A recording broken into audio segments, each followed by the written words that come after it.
Welcome to Inside World Report. I'm Christine Williams. Coming up for discussion, Parliament has spoken a defeat of Motion 312 intended to review the 400-year-old definition of a human being. Does this mean a close to a chapter of the abortion debate?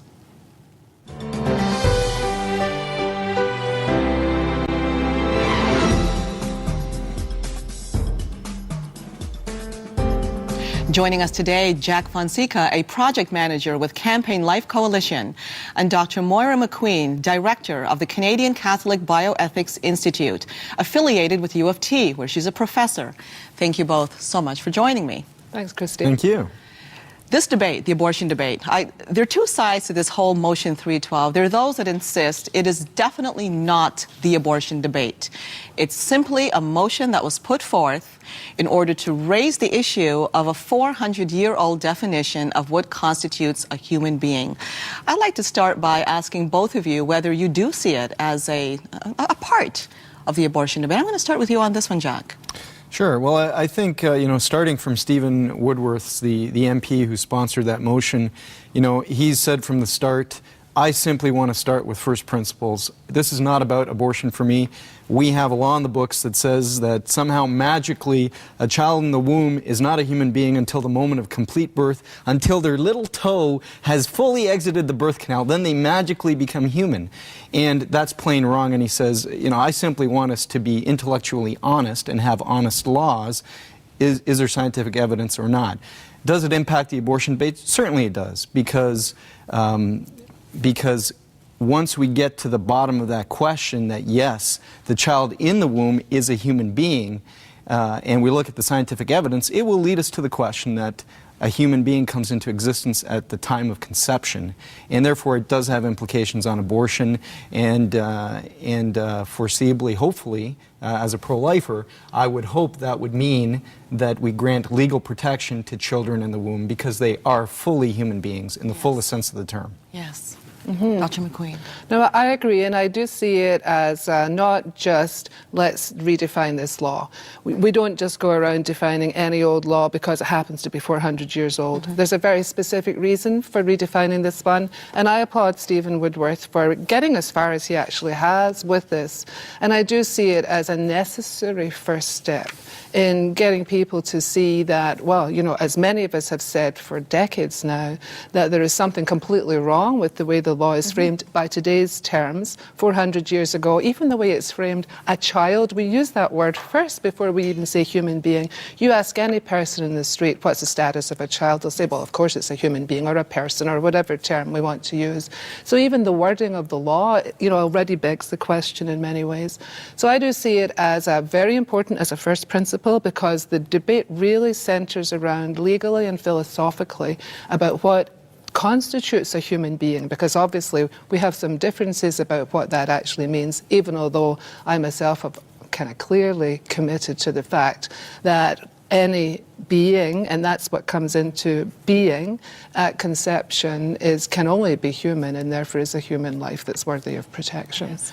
Now, this Motion 312 was debated in Parliament in stages, but the final vote ended up being 203 to 91. And looking at that on the surface, it looked a little bit depressing because, it's quite the vote in favor of pro-choice.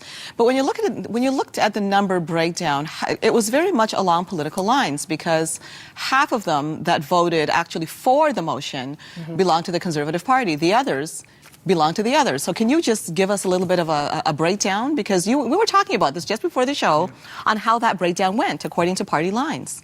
Yeah, the 91 who voted in favor, they were all Conservatives except for 4 Liberals, 4 courageous pro-life Liberals who supported intellectual honesty and honest laws. And, in the sense of, you alluded to the question of, well, was this a defeat? I don't think so. We expected, Stephen Woodworth said from the start, he doesn't think his motion would pass because there's not enough pro-life members of Parliament in the House of Commons. But the huge benefit of this was not being able to pass this motion. That would have been wonderful. But the real value that's come out of it is millions upon millions of Canadians have, for months now, since last year when his motion was first introduced, have been refocused on the central issue at question here, which is the humanity of the unborn child. Yes.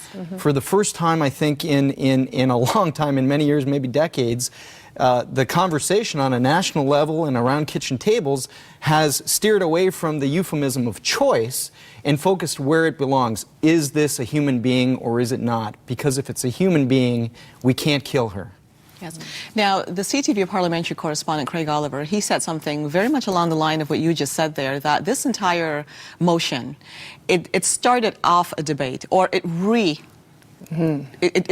the debate about about abortion. But by the same token, proponents of pro-choice, they've accused Woodworth and those who are supporting this motion of being sneaky, of actually sneaking in the abortion debate back into the public forum under the disguise that, hey, we just want to put together a parliamentary committee here to examine a 400-year definition. How do you meet that? I think that's true, actually. I do think that's true. I mean, as I said just a few minutes ago, I don't see why else you would pick on that particular law to revise. There are several statutes on our books that need to be revised. So it's clear that, yeah, and I mean, I completely support the motion. I actually admire him for being able to do this. And as Jason, it really gets it back on the table. It refocuses the attention of people. It's a defeat in one way, and it was expected to be defeated because there's not enough pro-life support in the House of Commons. But at the same time, I think just the debate that it now re-engenders is really very important. And so for the parliamentary critic to say that, I think he's right. I mean, I think there's no point in pretending this is just emotion. People don't do that. It was intended to get us to think, what do we mean by human being? Because unfortunately, that is still the problem. It's the definition of human being where we're divided. It's not even just a case of saying, once I know it's a human being, then I'll say I can't abort it. But we're still divided about what human being means. And that's where the legal/parliamentary debate has to focus. And I think Stephen Woodworth has done us a real favour, because most of us have known this for a long time. It's a personhood issue. It's a legal interpretation, and it is an interpretation of a constructed, that you're not a person or a human being until you're completely exited from your mother's womb. And in the ordinary level, we all know that to be completely false. None of us would say that, and yet we have a law. We've always called it a legal fiction. It's constructed to make sure that this entity, this human being in the womb, has no rights, and therefore only the mother has rights. And so getting us to reconsider what does a human being mean, and perhaps to have that redefined, is a very necessary first step in changing our whole laws and therefore the implications for fetuses in the womb. Now, for the two of you being on the front lines of this, older stats, and when I say older, I'm talking like 4 years ago, so that's quite old when it comes to statistics, but showed that Canadians generally favored pro-choice, but with a limit.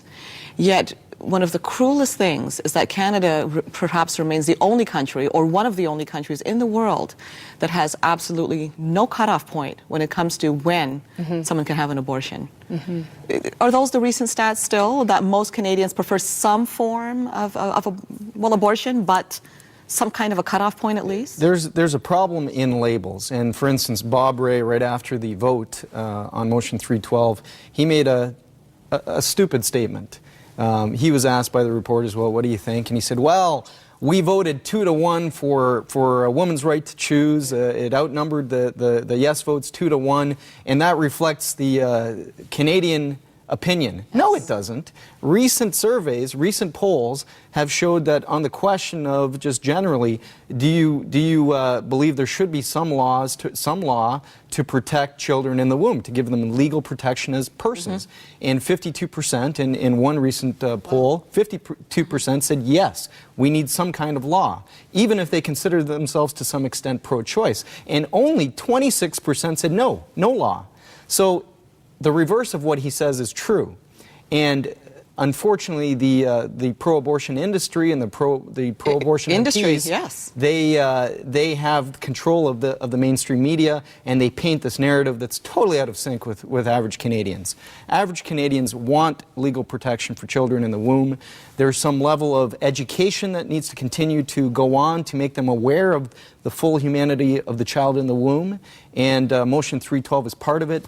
I think the beautiful thing about Motion 312 as well, it's restarted the conversation that never ended. The debate was never closed. But now we have, on the same day as as the vote was happened on Motion 312, Langley, an MP for Langley, BC, Mark Moira, introduced his brand new pro-life motion called Motion 408, which is that the House of Commons condemn sex-selective abortion, which is going on in Canada. So this is going to keep going. Yes. It's given the impetus and the courage for other MPs to step forward and say, Right. I'm going to put forward motions and legislation, and it's going to keep coming and coming and coming until we win.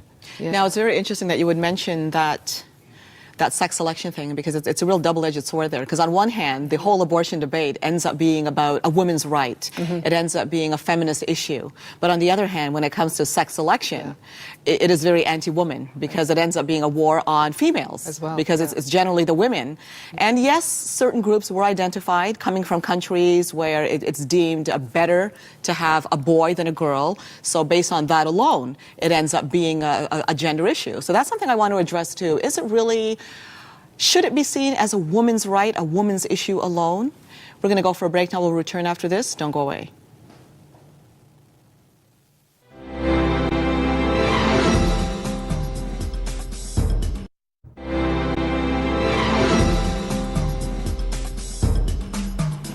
Hello again. Welcome back to Inside World Report. I'm Christine Williams, talking about Motion 312 to open a parliamentary debate on a discussion on defining when human life begins. And as we just discussed, it was defeated in Parliament.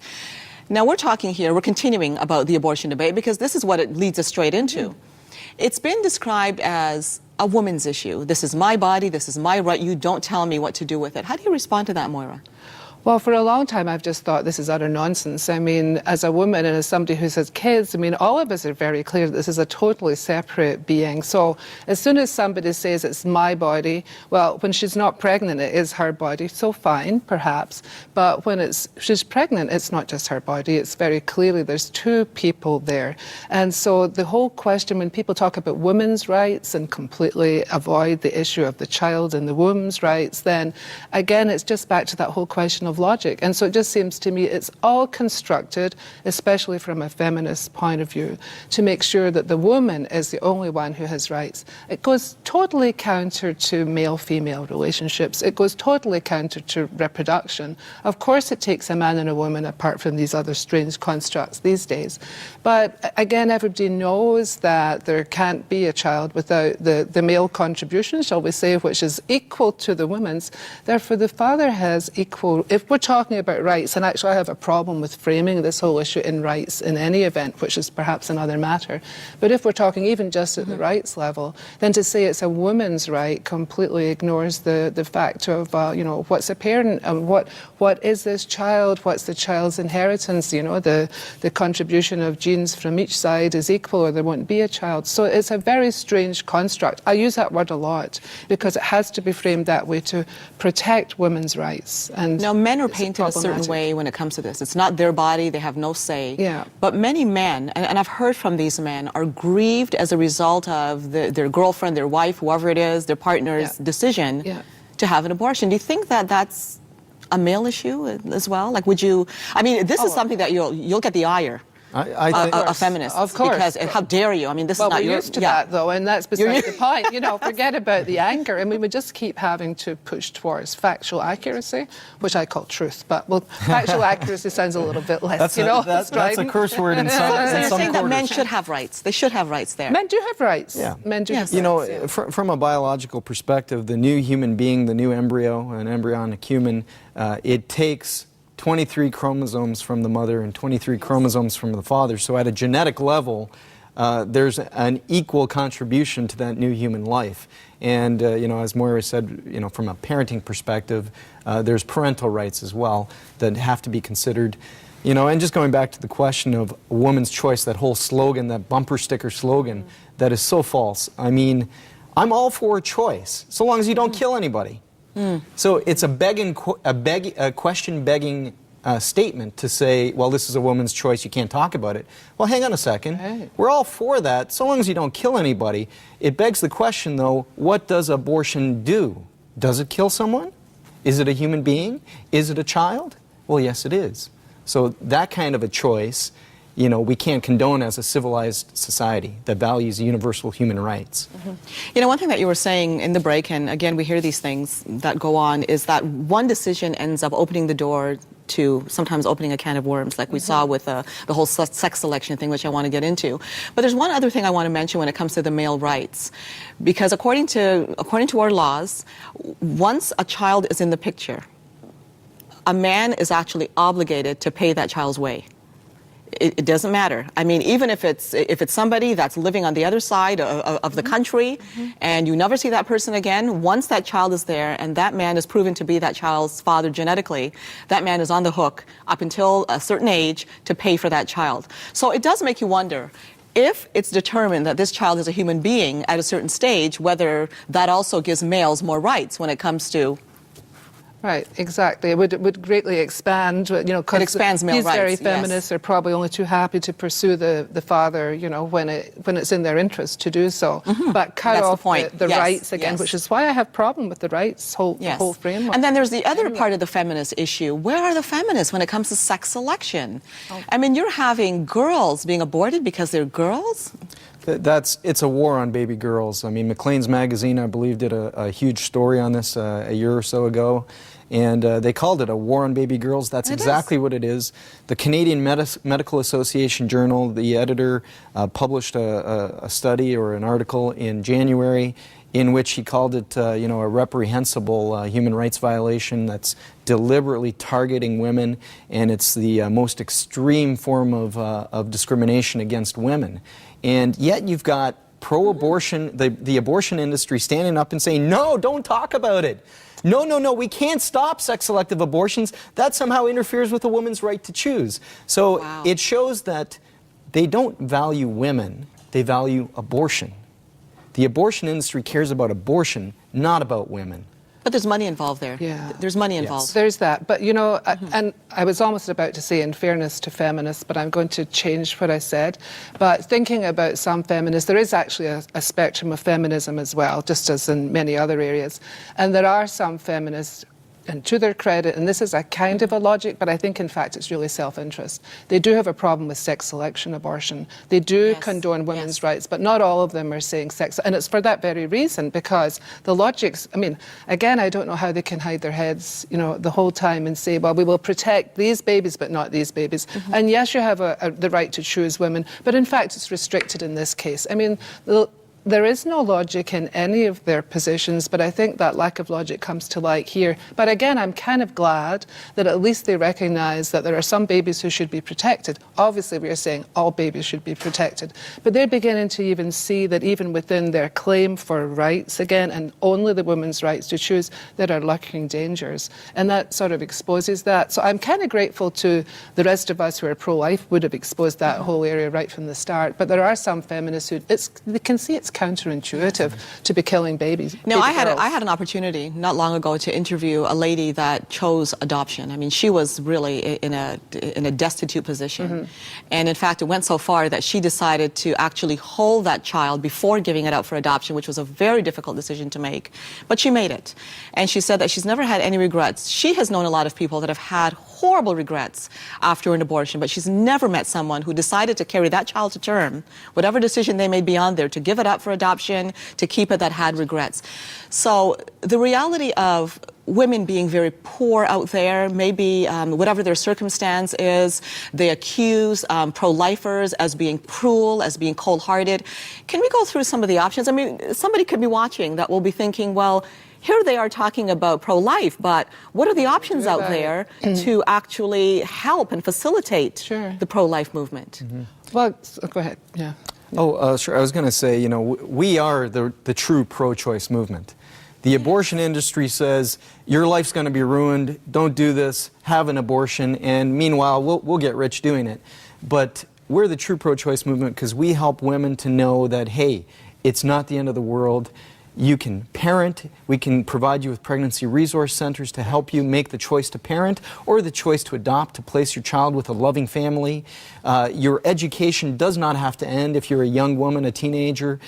We can support you so that you can still achieve your education plans and your career provide, plans. your organization Well, we can provides connect. that We service? connect them with organizations that do, and those support Campaign Life resources. Coalition, yes, and And we've I've had done up your it, website, yeah. so you know. Yeah. Yes. Yeah, we had a crisis pregnancy centre right here in Burlington for about 17 years, and another group took over from what we were doing. So to anyone who's watching, I mean, I think this is very important to be able to say we're not just talking abstractly here about definitions of human being, etc., although that is also essential, but we also have this compassion for women. We do realise that there are women in very difficult situations, and I've met several of them who come, either the partner has disappeared, or they actually are poor, or they're very young, or they're very old. I mean, there's a whole spectrum there. Again, it's not just poverty, for example, but there are so many groups, and they're all pro-life in the widest sense, giving these alternatives and really helping to get people, either they have a home for a while, and shepherding homes they call them,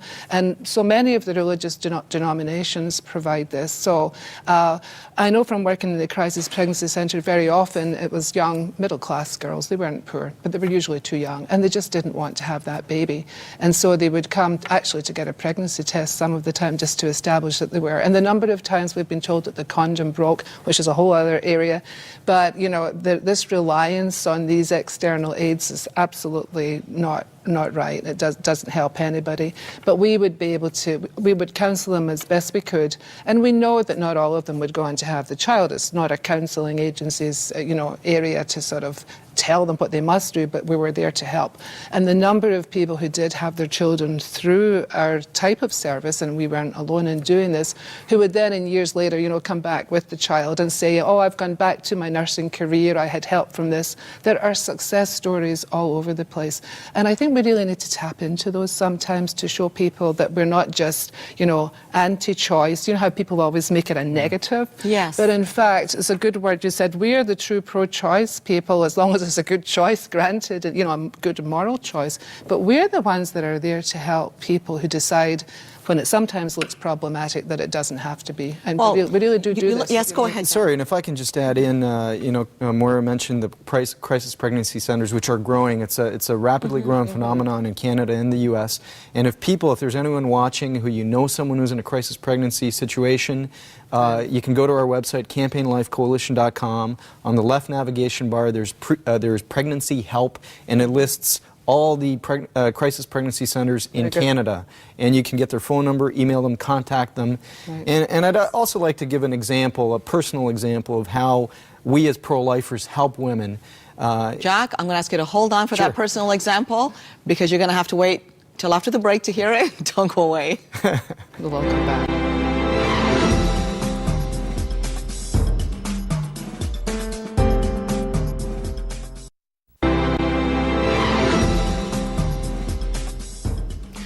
Welcome back to Inside World Report.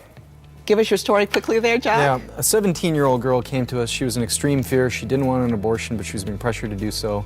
My wife and I ended up offering to adopt the child. The girl chose life. Wow. So we helped her.